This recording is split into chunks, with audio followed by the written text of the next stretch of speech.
Hello, David Schmeichel here, and you're listening to episode 74 of the GYST Life Podcast. Gritty, real, and uncensored insights on what it takes to get your shit together. Today we talk about the grieving process and breaking free from our dependencies that get installed without our knowing at those seemingly tragic moments in our lives, those milestones that are in fact keys to unlock our understanding of ourselves and what we need. And what about that BS story we all carry around that we're not creative? We talk about how creative outlets provide us with what we need to be able to step into who we really are. Enjoy the episode.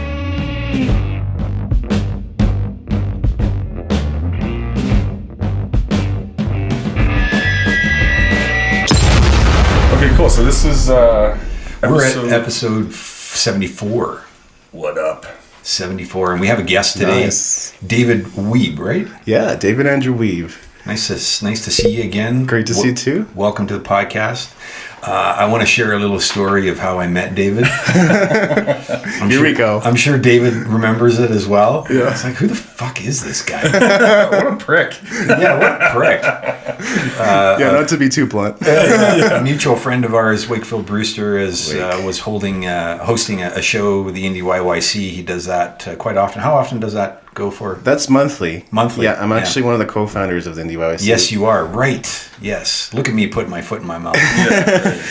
So we have one of the co-founders of GYST, and I went up to the location, and I just kind of walked in like I owned a place, and he's like, there's a cover charge. I'm like, what?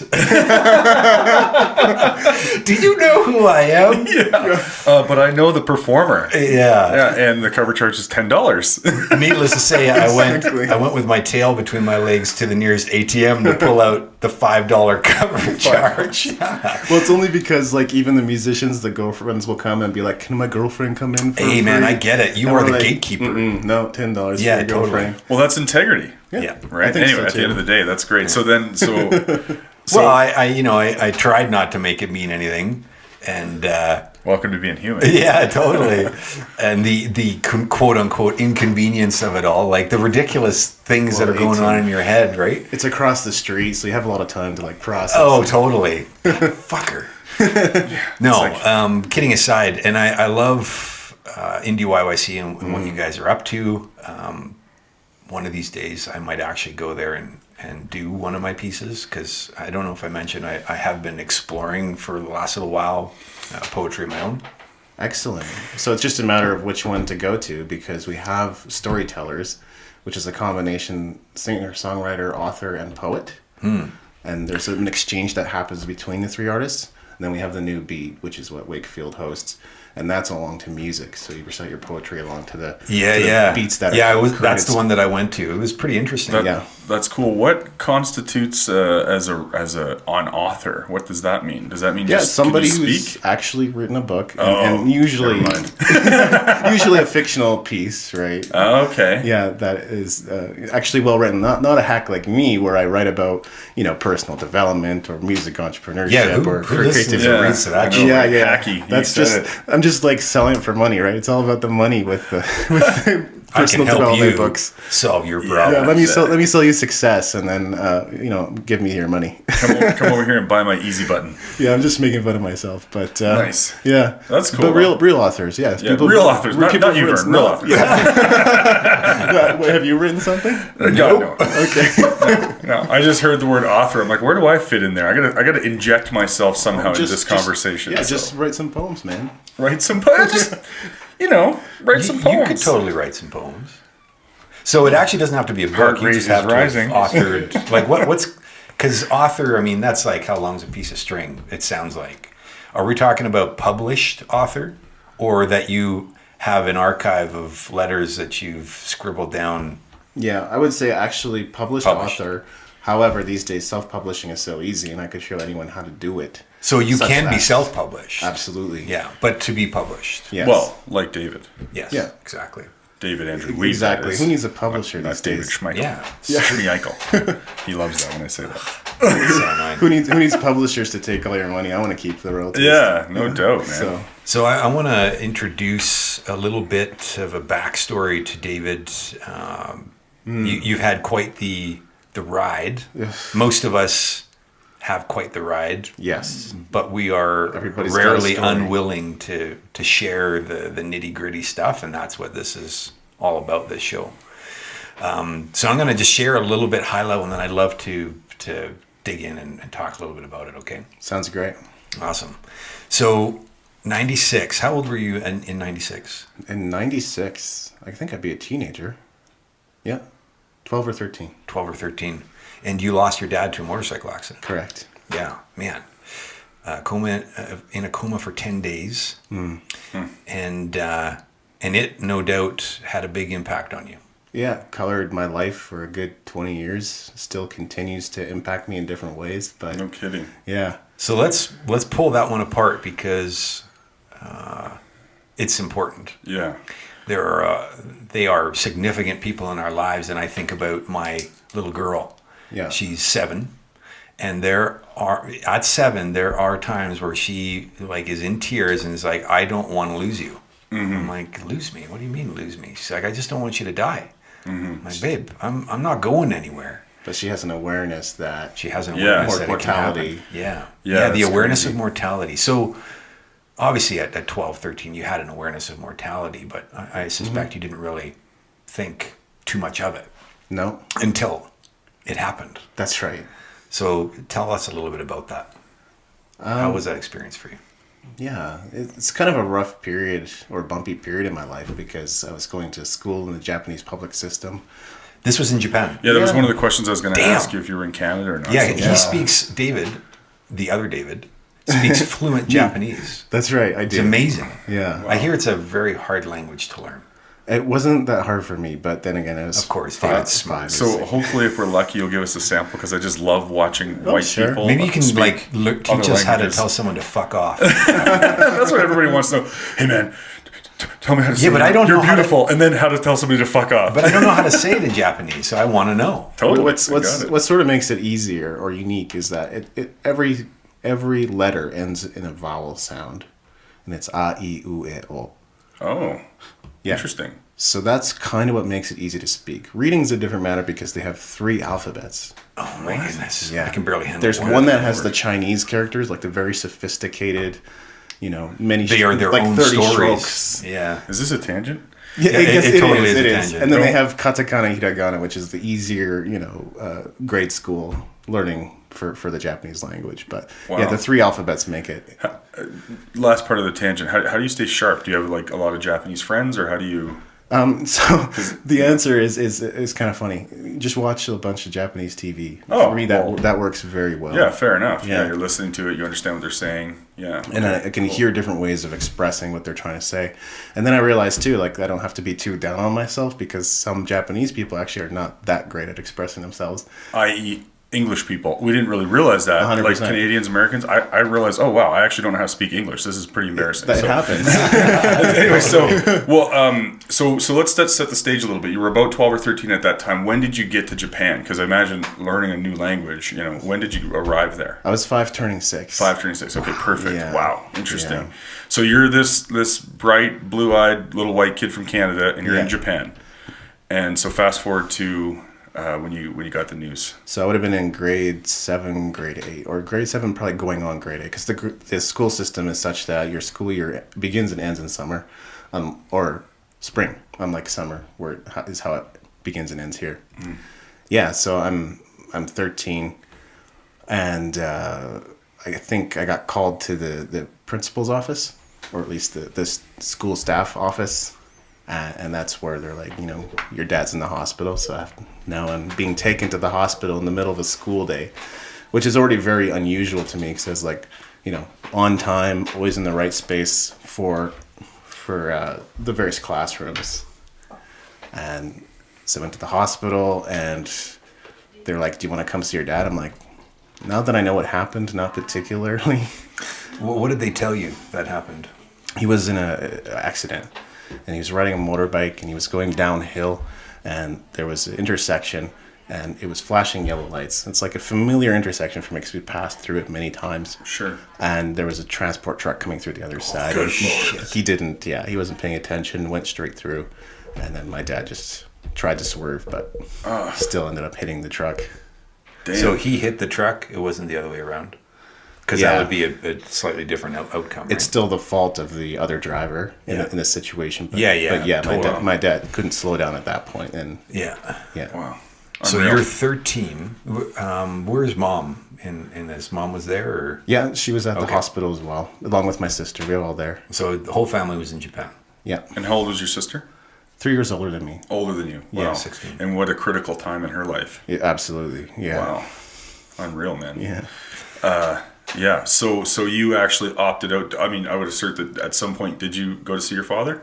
Yeah. Oh, I still went in to go and see him in the hospital room and to see what was going on. And, he's not conscious and bruises and cuts all over. And, Yeah, that's a traumatizing thing to witness. Yeah. And then have you reflected? I imagine that you occur to me as the type of guy who would be introspective enough to really look at it now, hindsight, having been there, done that, moved on through many experiences. Do you know what happened to you after that moment? Yeah. So there was this moment, and it's so weird how we interpret things in life sometimes, right? I was talking to my mom, and this is after my dad has passed, but shortly after, and I was asking her for some money to go buy a fishing reel, and where my mom normally would have said no, in this instance she said yes, which struck me for whatever reason as being just very, very odd. Right. It's like, that's weird. What prompted that response? So in my world, I just kind of looked at it and said, she must be kind of checked out here. And that must mean that, nobody cares. And that must mean that, I don't matter. My life doesn't matter. Oh my God. What a culmination, such defining principles that then you carried for most of your life. That's right. Yeah. Yeah. That you don't matter, that nobody cares. Wow. And fundamentally, it's just showing up out here in the world as being selfless. That you need to be selfless? It's interesting. It's a combination of, yes, on the sort of positive side, like I'm helping people, I'm serving people, I'm supporting people. On the less positive side is I'm trying to disappear or erase myself. Yeah, right. You're making Because it's actually, you're not important. important, the other people are. Right. Yeah. That Well, you're not life's a not real contribution. anyway, so... Wow. And at what point, approximately after your dad's passing, was that actually, because that conversation was clearly significant for you. So at what point was that request made of your mom and you started to get present to holy shit, I don't matter right now? I wasn't... Was it within a year, within a month, like that? I didn't have it distinguished, but I think within a month that conversation had happened. Right. I didn't know there. what difference it made, but soon it was I'm showing up at school kind of feeling why resigned. people don't care about me? Why don't people care about me? Yeah. There must have been also, because obviously when things like that are, I don't know what it's like in Japan, but when something that abrupt happens, it can be obviously very awkward and uncomfortable for people. In fact, we're gonna go a little bit into grieving, because I actually was at a conference all week, and there was a grief specialist there, somebody who did 14 years in hospice, and apparently the average is only 7, so she did double the amount of time in hospice and are very familiar with the process of passing and, really being a Sherpa to bring people to the other side in a gentle way, and also being with their family and what that's like for them. She shared a story of a lady who lost her husband in 1981. And just recently, she stopped setting the table for him. Oh my God. How many years is that? It was 35 years. Yeah. She had his closet pristine the way that it was when he died. And she wore black for 30 years. Wow. Oh my And goodness. what often happens with people is it's always hey, when are you going to get over this? Or hey, you know what? All the mistakes that you make, saying things oh, you know what? I can relate. I understand how you feel. All that stuff is an absolute no-no. It doesn't. And we're just, we're just trying to help ultimately, right? But we, constantly putting our foot in our mouth. So I said all that to say this, I don't know what it's like in Japan, but when you get back to school, maybe some kids distance themselves from you, or maybe some kids make jokes, or maybe, because they're probably all just trying to deal with that discomfort themselves. They don't know what to say. They don't know what to do. Absolutely. So can you say something about that? Or was that kind of what it was like for you in terms of, I don't matter, because everyone's like, oh shit, like, let's not talk to this guy right now. Yeah, perhaps so. What comes to mind is just a conversation I had with one of my friends, and I don't know how it even got here, but it's just like, I have this eraser, and this is what I have left over of my dad, and he's like, don't say that. He said, don't say that. Don't say that. Yeah. Wow. And did you just go, oh, and then you just kind of shut up and got inside yourself, or what? I don't remember, but I just remember that little fragment of a conversation. Wow. Yeah. You got to wonder what was going on with him, and then what you made that mean right away is like, course, you don't want to hear about this, or you don't care. Yeah. Wow. Then you share about how throughout your 20s, this lack of confidence in how you showed up, and this trouble with connecting with people, it sounds like one of your bigger struggles in your 20s. Yeah, I would say it was kind of showing up as codependence, and I will out myself and say I did go to Codependence Anonymous, a 12-step group, for a little while to discover what that meant and what that looked like and how it was. It was only healthy for me to be in it for a little while, not as a permanent group to be a part of, because there's a very strict set formula for 12-step groups and how they're supposed to work. But I think sometimes it's just the participation and the conversations and the realizations that come through that's all you need. Just need to discover like how it's showing up in other people's world, and when you begin to see that, it's like, you know what, I'm not doing that anymore. I'm now going to stand up for myself, and I'm going to ask for what I need and what I want. But throughout my 20s, I had my roommate and best friend was kind of like my spokesperson for a while, until years later I realized he doesn't really know what I'm thinking or feeling anymore. So he's not actually speaking what I need him to say. And that's the point at which I started to separate myself from that whole codependence thing.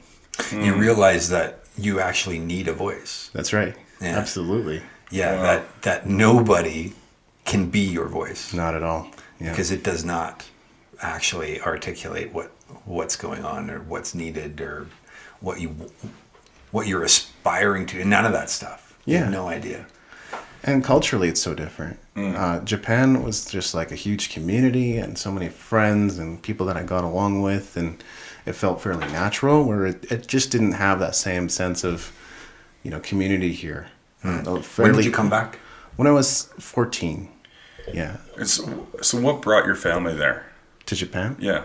I don't know the whole story, but I know that my sister was born there, and they liked Fukuoka, which is in Kyushu, kind of the southern, not the southernmost, but the southern island in Japan, and they liked it so much that they wanted to return. So they were there. Your sister was born there. They came back to Canada. Yeah. Little David came into the world, and then they just decided at one point, hey, let's go back there. That's right. So it wasn't necessarily dependent particularly on mom or dad specifically. So once dad was gone, was mom working? Was it rough to stay? Did you have to leave, or was it a choice that your mom made? No, it was a choice to go and be with family in Canada. Right. Because there was an inheritance that we were each given. In Japan, how a car crash like that is handled, there's some pretty severe penalties for the driver, for better or for worse. And he came and visited us, and we're feeling as bad as he feels, because he has to pay this penalty to us. Wow, he visited you. Yeah. Wow, that's noble. So the inheritance went between my mom and myself, my sister. So for the time being, we're okay. Fine. We're fine. Oh, okay. Well, that's great, at least, because again, that's the business that I'm in, being a life insurance advisor. And the last thing that people think, it's all about money. It's not about money at all. It's just the fact that, hey, money is a huge distraction. And the last thing you want to be dealing with when you're grieving, you don't want to be thinking about work, you don't want to be thinking about bills, you don't want to be thinking, tough. Do we have to leave? Do we have to go back to Canada? You don't want to be thinking any of that stuff. You just want to be together. I would assert. You want to just be able to deal with it, be with your family, and have that burden just not be a conversation, right? Yeah. Yeah, makes a huge difference. Absolutely. The one thing I want to ask you about that is, I just had family come back from Japan, and they're just very, it's such a different culture, and they almost, the take that I kind of got from it was, they're saying they're so light years ahead almost in culture. That they come back here and they go, wow, it's so. We're almost like behind in the times. Like everyone, there's a certain like respect and politeness, even just walking around. Yeah. And did you notice that difference coming back from being it was a major contrast. Like there was a bit of culture shock going from Canada to Japan, but coming back from Japan to Canada, it hit me harder, the culture shock. To a detriment. Wow. Yeah. It wasn't like, oh man, this is crazy and look at what I have to live up to. It's like, geez, people, what the hell are you doing? Exactly. You must sorry, go ahead. Well, I remember in like grade 8, I was sitting in science class, and it was, of course, you're all sitting next to different students. Is right? this Calgary? It was actually Barhead, so I did grade 8, just 2 months extra, because I'd finished grade 8 in Japan. Right. Came back, did a couple months extra just to catch up with the English language and all that kind of stuff. Sure, yeah. So like, I'm sitting next to him, and I was like, what is this word? How do I pronounce this word? I don't know. And he just looks at me like, What the hell's wrong with you? yeah. He does no answer. Wow. I'm like, this is bullshit. Yeah, this is bullshit. Help me out here, man. Yeah. What is funny for you? Like, it must have been a really tricky situation to tie in like the seminar share that I had the other day. For you must have been in a weird place, being like, you know, a white kid, Canadian kid, but here you are, very young years, learning, being completely immersed in the Japanese culture. Yeah. It's almost like you're in disguise. Oh yeah. You come back here, you're a foreigner, time. but you look like everybody else. Big time. Must have been so weird for you. Yeah. I also related to what you said about, you know, you said your dad's favorite show was Star Trek, right? And yeah. Same with mine. Like, he loved science fiction. So on that point, I was like, oh yeah, kind of became present to that. Yeah. Yeah. Wow. Interesting. So did more things like that occur where, again, you're trying to get reconnected to the language, you're trying to get connected to the culture, everyone's kind of cold, because you know what it's like here as a teenager, you're just trying to make it, you're trying to fit in, you do not want to screw up. The last thing you want to do is fuck something up, because then, holy shit, you're like the poster boy for bullying or whatever it's going to be, right?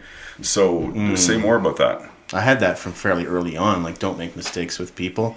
That was sort of part of my consciousness. Man, talk about setting yourself up for failure. Yeah, I had that part of my consciousness from when I was like 5 or 6. The first and only time my dad spanked me. Oh, right. Yeah, so grade 8, yeah, you were absolutely right. There was bullies, and they'd be riding the same bus, and it's like, come on, really? Yeah. And then, you know, sometimes my sister would just yell at him when it got too much. And right, your sister's there. But randomly, I would get pushed into lockers, wouldn't see or know who did it.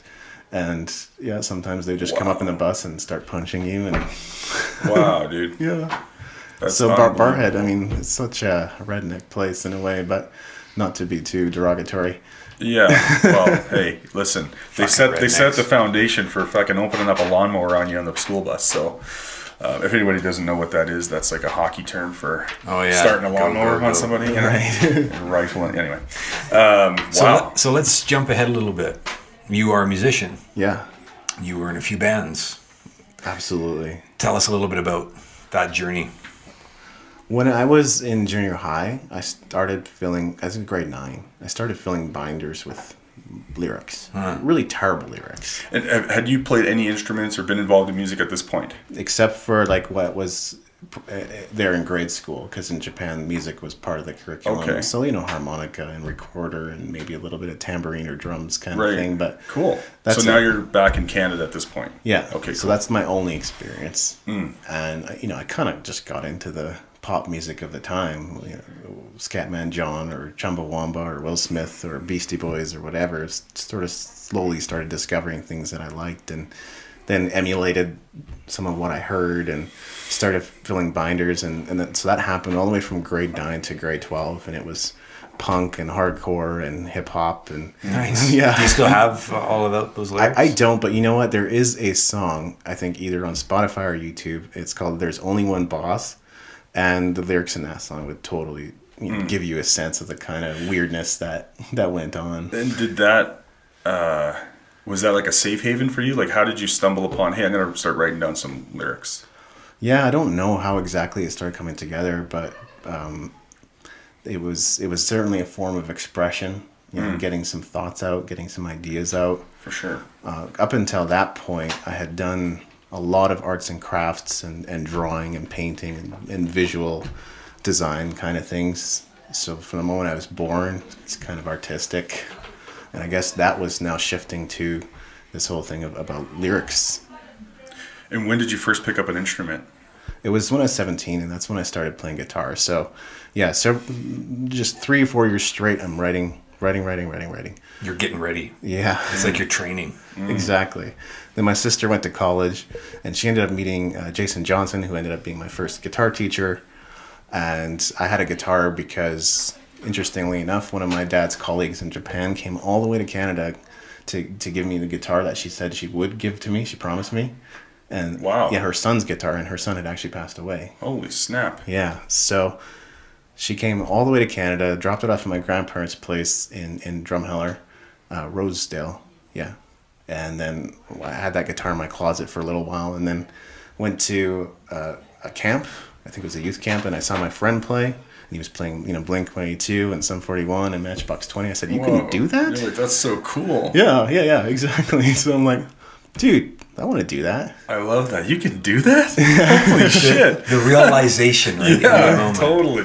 How often you point to something really interesting there, because every single human being on this planet walks around thinking that's not possible. Mm-hmm. For whatever reason, that sum of its parts, right? The culmination of all of those experiences and reasons and stories that we don't even realize we downloaded on ourselves. Mm-hmm.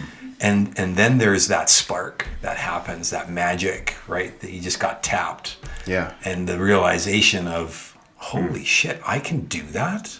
Yeah, you always could, actually. Yep. And so in realizing that, then what? What happened? Well, it began innocuously enough, right? Because, okay, Blink-182, once you learn your power chords, you can do Green Day, you can do any kind of punk rock, just about. Good to know. Yeah, it's not too challenging. People it sounds so good. Yeah, but it's actually really easy to play. Super simple. So then within a year and a half or 2 years, I'm playing Jimi Hendrix and Van Halen and some of the more technically advanced kind of stuff. Well, I'm guessing it probably came a little bit natural to you, whether you I don't know, right? Came a little bit natural, but I'm guessing, is it fair to say that you probably immersed yourself in that quite a bit? I did. Yeah. Absolutely. Well, and that's where that natural tendency comes from. Do you get what I'm saying? Say more. So I've taken a lot of headshots in my day. So. it only became natural to him because of how much time he invested in it. Oh, absolutely. Yeah. No, hands down. But we have this other ridiculous notion and story that I'm not creative. I wouldn't know how to do that. Totally. You know what one gets in my way is hilarious. Now, obviously, I'm aware of it now, so I get to do something about it. But it's like, well, why the hell would I pick up a guitar? Like, you're not going to be the best. What are you going to be, Metallica? You're going to be like touring the world, or you can't have a hobby. Like, you can't just be a hobby. You got to be the best at it, or don't try. All in or all out. That was my intention. So it's cool what David's saying, and I get that. What David's saying is when you're really into something, it doesn't come as work. No, hands down. So you just do it and do it and do it, and like you have a natural talent, and then just by doing it because you love it, you just get and it's less about a natural talent and more just a natural curiosity. Yeah, totally. Because we are not born with a natural talent for music. Yeah. We might have an ear for it, a curiosity for it, but that does not mean that we can pull out any instrument and just jam like there's a nurture. We've been doing it for 20 years. You got to nurture that curiosity. And the willingness to nurture that curiosity, because you're curious about it. Yeah. And if we were to just allow ourselves to nurture the curiosities in our life, guess what we would do? So many fucking things. Yeah. And we would be living a life fulfilled. Absolutely. That's the end byproduct. You actually have joy and pleasure. And I just want to acknowledge, because it's likely going to show up on the podcast, if you're hearing a bunch of ladies, the lovely ladies in the background, it's because we haven't quite got to the point where our podcast studio is off-site yet. Or soundproof. It's because there's a party going on. There's a party going on. Maya's teaching some art in the other room, so just bear with us. And you may or may not hear it. I don't know if it comes in or not, but I sure hear it, and I'm just trying to let that fire go. Yeah, exactly. You actually said it, Vern, but like being the best, like that was my intention early on. Be my personal best. I can't compare myself to Eric Johnson or Eric Clapton or Jimi Hendrix or Van Halen or any of those guys. Yeah. I but I had the desire to be the personal best I could be. Right. And I still haven't reached that point. Of course not. It's a mountain without a top. Yeah. You'll never get there. Yeah, there's no ceiling. Took the words out of my mouth, man. So you played over 300 gigs as a musician. Wow. He just got crazy. present to his own accomplishment. No shit, man. 300 gigs. And there's still more, Very added few to the people list. have done 300 of anything. Absolutely. That's amazing. No doubt. Right? To be fair, some of the outliers had 200 or 300 days a year, every single year. Like some of the performing? hardest working bands like KISS, right? Oh, for sure. They for tour sure. 250, 300 days a year just to they were not successful at first. Everybody thinks, they just blew up. No, of course. they were not successful in the first 5-10 years. Society. That's mankind's biggest cover-up story. Oh, dude, hands down, The the overnight overnight success. success. I love when people say, "Yeah, it only took me 10 years to become an overnight success." Yes, exactly. 'Cause it reminds me again, not to go down too far down the rabbit hole, but the 3 feet from gold story, right?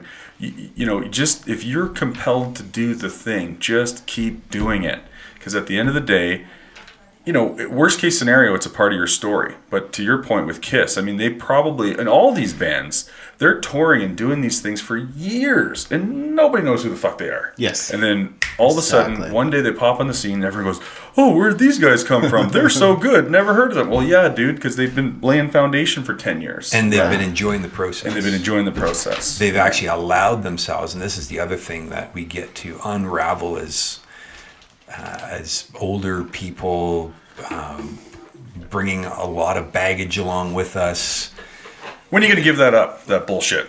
Right, all of that stuff. Mm-hmm.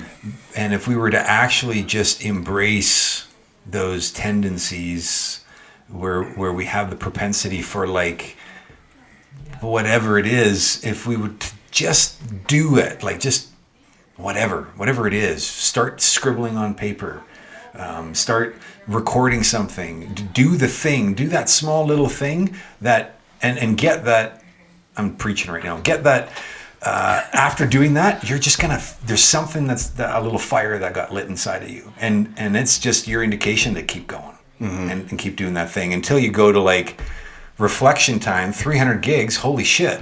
Yeah. I didn't even realize. Right, you wrote that down. By the way. wrote that down. Yeah. And because we're friends, I'm going to step in and not let you diminish yourself. What do you mean? What was I diminishing? You're preaching. You're not preaching. Well, I was more tooting my horn than diminishing, or maybe it was a No, combination. you're just getting in there being like, "Who the fuck is talking right now?" Oh my god. No, because here's what's real. People who are listening to the podcast and whatnot. First of all, we're putting in the work on the podcast, and second of all, you are actually navigating through the waters and exploring your own creativity and finding different tools and making posts you're doing the thing. So That's you actually excellent. are absolutely in the place to be telling people, "Hey, Yeah, I'm in the game." Yeah, you're speaking from context, brother. So it's all good. It's funny I talk about not doing the landmark thing, but it just kind of shows up.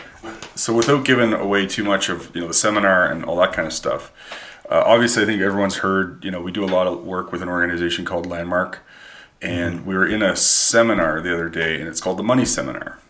And ironically enough, it's actually nothing to do with money, but it has everything to do with money and nothing to do with money. And the leader of the program happens to be he's Indian, right? I believe so. Yeah, Indian from India, just so everyone knows. And he was talking about what it's like to be a little kid, and going to schools with 98.9% white kids. He had mentioned there was him and another Indian kid maybe in the whole school. And he started to tell this story about how he's a big Star Trek fan. And at the beginning of listening to it, I'm going yeah, okay, great. When I was a kid, my dad was a Star Trek guy, blah, blah, blah, blah. Yeah. And, when he starts out, you have no idea where this is going to go. And so fast forward a little bit, he was talking about Star Trek as a bold stand for the world. And I'm going, what? Really now I'm going, where is he taking this? Yeah. He's like, think about this for a second. And I think it was 1966. Mm-hmm. They have the Starship Enterprise. They have a Canadian as the captain. That's the first thing he said. And I thought, okay.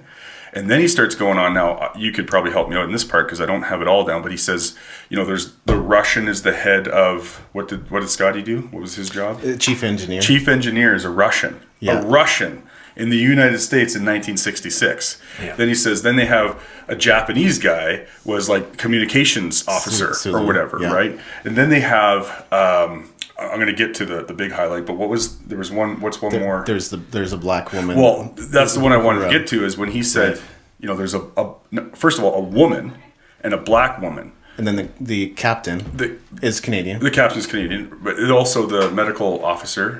Yes. I can't remember the nationality there. And then the second officer is an alien. Alien. Yeah, correct. the second officer is an alien, right? Yeah. So now... Oh, man, the metaphor's rich. Yeah, it was is. so great, because here you have this like literally multicultural polka dotted crew right in the middle of, you know, we know tons of things going on in the 60s, right? And they just said, no, like, this is how we're going to do it. And probably against everyone's advice. And he started talking about, was it Oprah or... Yeah. I think it was Oprah or somebody like that, somebody who became famous, you know, running... Also Martin Luther King. Well, there was a part about Martin Luther King, but... Yeah. Whoopi Goldberg. Oh, Whoopi Goldberg, that's right. So Whoopi Goldberg's a little kid, and being like super excited because there's this black woman on TV. Right. You know, and that's when I started to get like... And saying here's this person on TV who's not a maid. Yeah, that's right. She said she's not a maid, and like all this stuff, right? There's a huge amount of weight and momentum going on in my brain because, like I'd mentioned before, you know, I'm pretty incognito. Like, depending on the group that I show up in, I'm a white guy or a Spanish or I'm Italian, or some people go, oh, like, do you have some black in you? Like, what's the deal, right? So I've had this identity crisis my whole life, and I've dealt with, you know, persecution in my mind as a little kid, like being held out and all these sorts of things. So, but then I started to get connected to like my dad, and like, you know, I speculated on what would have him be such a Star Trek fan. You know, why is that? And in 1966, my dad would have been 17 years old. He was born in 1949. So, you know, here's this black guy, or at the time he thought he was completely 100% black, but anyway, whole other story. I've shared that on the podcast before, that actually is half Métis Indian.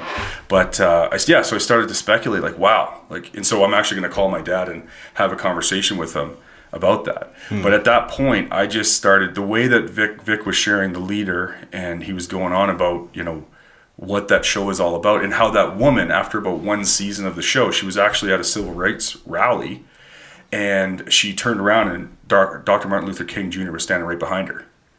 And he was like, you know, he actually embraced her, and she's like, wow. And she told him at the time, like, I'm done. Like, I want to quit. I don't want to do this anymore. And he just said, you can't. She didn't like the writing, and she didn't like how her character was developing. Oh, I think okay. she thought she was getting different lines. And just written out of the script. Yeah.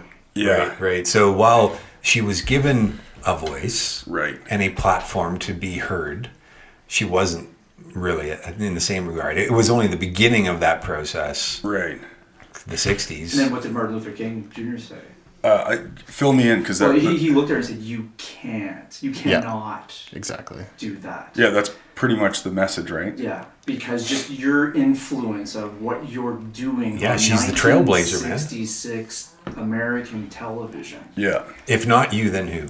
100%. Yeah, and so I'm getting goosebumps right now, but as that was going on, and dude, I was convulsing. Like, I was sitting in the crowd. It was uncontrollable. Like, I kept thinking about, even he changed the subject.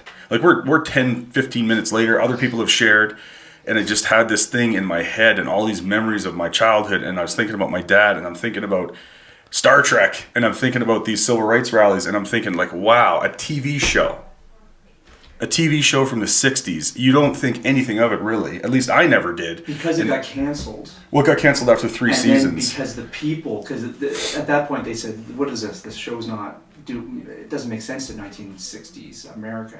And the people loved it so much that they... There were a figure. demand to come, right? They pulled back. And so it's a testament of what's possible. I just went up and shared from the front. Like, I was literally, it's never happened to me before. Like, I was pretty much uncontrollable. Like, I was crying and I just had to share, like, what an impact that conversation had on me. There's a lot more to probably add to it, because I could hardly build context around the story that I was sharing, just what it was like for me growing up and having this identity crisis and being intimately connected to race and being this, like I said, this under the radar incognito person, and always winding up in these tricky situations where, you know, there's racial context going on and people have no idea that I'm, my dad's black, right? And things like that. And just what it was like for him growing up. And even a little bit of like, my mom dealt with that, right? Being the white girl dating this black guy in the late 70s, right?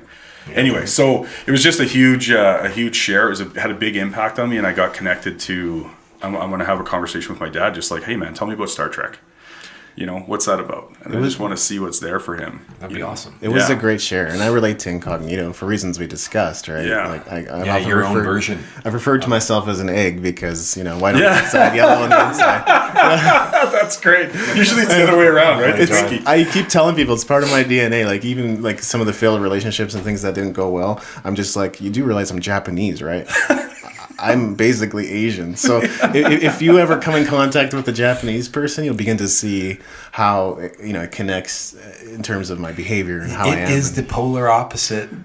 What you see is not what you get, and it's not even what you think it might be either. Yeah. Totally. Takes something to do 74 podcasts. It totally does. You guys have to be acknowledged for that. Absolutely. Thanks, man. 100%. Well, man, thank you. Yeah. I've had some long running podcasts, but of course I've had a couple here and there that only lasted 10, 20 episodes because they were side projects anyway to begin with. Well, that's funny. He's done like a whole crap load of podcasts too. It's not just like one podcast series with a certain, episodes. He's like, I've done a bunch of podcasts and one only lasted for 10 episodes. It's like, okay, we're still on our first run here. Well, and to that point, I have started my second podcast. Excellent. Yeah, what is it? It's more focused. It's more about my journey and realizations. While the GYST Life is a combination, right? A curation and a storytelling between Vern and I and other people. This other one is now me sharing my poetry and some of my discoveries and realizations as an entrepreneur gone intrapreneur, committed to like just burning down all the boxes around me.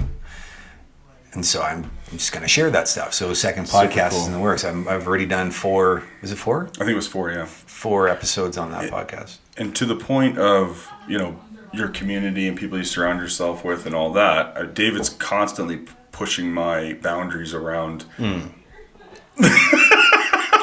Pushing my boundaries. We better keep this PG-13, man. I just love that. Pushing my boundaries around, just technology and platforms and social. There's so much. Developing content and all those things. Yeah. And the story that Vern has about I don't get it. Yeah, it's just one of the ways that I diminish myself. It's one of the ways that I stop myself from living into the future that I say that I'm creating, right? Yeah. Is by going, I don't get it. So I'm aware of that. So anyway, to that point is now I'm, within a couple of weeks, likely, maybe even sooner, I'll have my own podcast more focused specifically on business. Absolutely. And because Vern is working on his second podcast. Wow. Yeah. That's terrific. It's exciting. Damn! Stuff. Whoa, and I just put it out in the world too. Shit. Yeah. No, you're. Yeah. So more about you. I can talk endlessly about me. So no, it's great. I love this. And just quickly, David, I just want to know, you've done about 300 gigs. Whereabouts? Like, where have you all been all over doing these gigs? Yeah. Mostly in Western Canada. So just in Western Canada? Yeah. Oh, cool. Calgary, Lethbridge, Medicine Hat, Cochrane, in BC, Kimberley, Invermere, yeah. What is the scope of, is it just a huge variety, or what's the scope of most of the gigs you've done? Is it like in a band at a pub, or is it more like what kind of stuff have you done? Yeah, it's been a real mix of different things. There's been artisan fairs, there have been networking events in libraries, coffee shops, pubs and bars and clubs, yeah. Very with cool. Bands, solo, duo, trio. You may not want to. What's your favorite place to play? What is my favorite place to play? A large venue. No doubt. And are you a singer at all? Yeah, I do sing too. You sing too? Wow. Yeah. So have you done some solo shows where you've actually played an instrument and sang? Oh, yeah. Wow. Oh, yeah. Definitely. I'm just floored by that. Singing amazing. is one of those things that I have a curiosity for. Oh, same. And I haven't touched it. It's like, well, to your point, I can't sing. Yeah, I don't know how to carry a note. Yeah. It took years to develop. Yeah. Go figure, eh? Yeah, imagine that. Oh my God, coming around full circle. Yeah, you again. try once, you go, oh, well, clearly I can't sing, so I should probably just put that down. Oh, it's incredible. It's incredible. Took years for me to develop my voice. It was ridiculous. Even if, just to get to the point of being like everyone's favorite person to invite to karaoke, like I'd be honored just to be that guy. Let alone, playing on a stage. So and not be the guy that they invite just because of the atrocity you make. Yeah, exactly. Like watch what he does. Wait till Vern gets up there. So, where can people find you if they want to dig in a little bit more and find out what you're up to? Yeah, there are a few places, but davidandrewwiebe.com if you're interested in checking out some of the music. MusicEntrepreneurHQ.com, which is now tools and resources that I've been creating for musicians for many, many years now. And what kind of resources are you making available? Books and courses and ebooks and pretty much anything. If I can connect the musicians to the right tools to help them move their career forward, I've got tons of affiliate relationships too. So I need to talk to this guy. Yeah, hands down, man. He works with a lot of musicians. He also plays. Wow. He has his own studio as well in his basement, the bunker. Yeah, we Super call it the cool. bunker. It's badass. I love it. Yeah. of course, you can go to the IndieYYC.com to learn about the IndieYYC. And if you want to hear an older podcast I did with my buddy Maveen Kora, that's at usingyourpower.com. But I don't think that's going to be revived. I thought it might be, but I don't think it's going to be revived. Wow, man, you're just a beast in the media space, hey? Yeah. Crushing it. No doubt. Absolutely. So I mean, it was explosive, right? There was a lot of stuff that was talked about, but then it's clear there was a theme that came out of it. What's showing up for you out of just having this conversation inside of the experiences that you've acquired?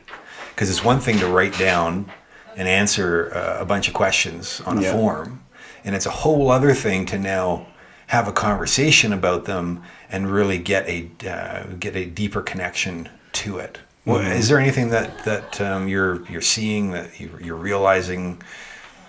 Anything?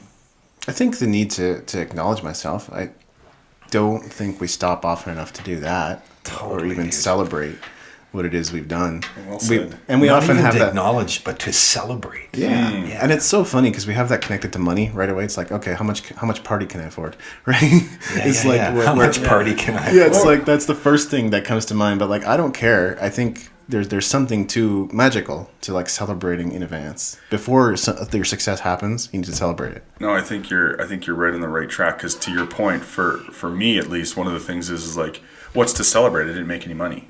Is that weird or what? It is the weirdest thing. Wow. Weirdest connection. You can't just be celebrating your accomplishment or your joy for the thing, or there's got to be some kind of like significance or the monetary. Yeah. Well, and that is that subtle little monster that culture is released into the crowds of society, and just it does crazy amount of damage to our mental well-being. Hands down. Because we are constantly connected to that little guy on our shoulder, whispering in your ear saying, "Yeah, but you really fucking suck." Yeah. It's You've horrible. only got 300 followers, man. Yeah. Why bother? 300 gigs? Come on. Should have been 400. Yeah. Some people are doing 300 gigs in a year. They are, but Isn't it great? Well, that's just it. They are, and they are. Yeah. And okay. But I recently read The Subtle Art of Not Giving a Fuck. Oh yeah, it's a good book.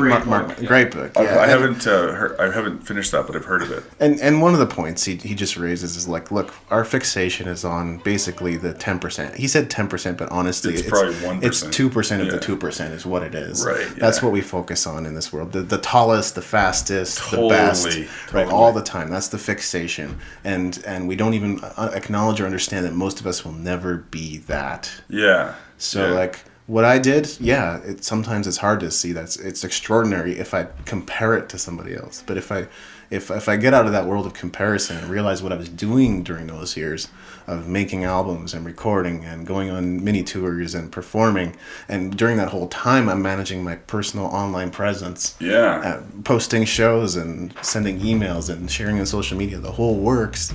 I realized that is an accomplishment. Yeah, man. So Huge. He did our outro. Sorry. He did the just right now. He did the perfect summation of the episode So thanks for listening to episode 74. We'll see you next week.